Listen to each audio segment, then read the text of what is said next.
I was out one night in December around midnight.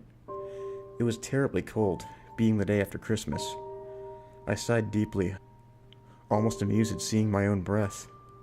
I was tired, walking home from my friend Ricky's house. We just got done eating a ton of snack food and playing Pokemon, battling over and over again like when we were kids. How I miss those days. I'm 17 now and kind of a nerd. I don't have a lot of friends, but I do cherish the ones I do have. I don't have a girlfriend, but do have a crush or two. Anyway, I love taking walks at night. It was so quiet and peaceful. I also really loved the cold air caressing my cheeks and fingers. I sighed again, almost home. Just a block away was my house where I lived with my mom and my two bratty younger sisters of 15 and 10. Part of me didn't want to go home.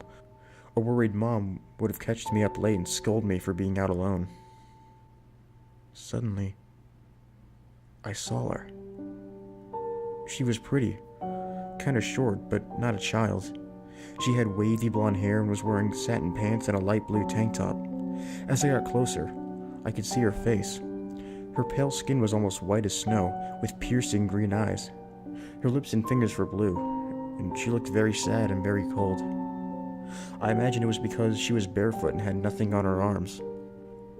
As I got about 3 feet away from her, she took a step towards me and said in a chilling, soft yet raspy voice, "Can you help me find my cat?"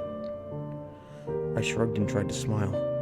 "Sure, where do you think he is?" She pointed to a truck parked in a driveway. I nodded and walked with her to the car. Before walking around it, I took my jacket off and offered it to her. "Here, you're gonna freeze to death." She smiled sadly, looking up at me. After a short pause, she whispered, "I already have." By then, I was getting freaked out by her. I didn't believe in ghosts or anything, and plus, I could see her breathing. I put my jacket around her shoulders, and for some reason, I was relieved when it stayed there. I made my way around the car. Sure enough, there was a kitten underneath. I reached in and pulled him out. To his surprise, he must have been focusing on her. He purred in my eyes and eagerly jumped to the girl when he saw her. She smiled at me, joyful tears now cascading down her snowy beige skin. She grinned wide and scratched the cat's ears. "Thank you so much." I smiled back, glad that she was happy. She turned to walk, and it was in the direction I was heading in. I made a conversation after a moment, briefly reaching over to pet the kitten.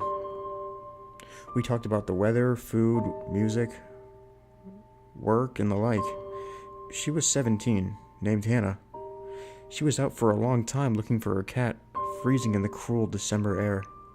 Of course, our talk was very short-lived, since I was close to home. "Jack," she said, "thank you so much for helping me." She grinned. "Of course," I said, blushing. She reached over and kissed my cheek. Her blue lips were like ice on my numb face. I shivered at the touch, though, flattered that she did such a thing. I went to stammer a reply, but she had turned. Her words echoed in my head, and then I realized something. "Wait, I didn't tell you my name. How did you—" I asked, watching her walk away.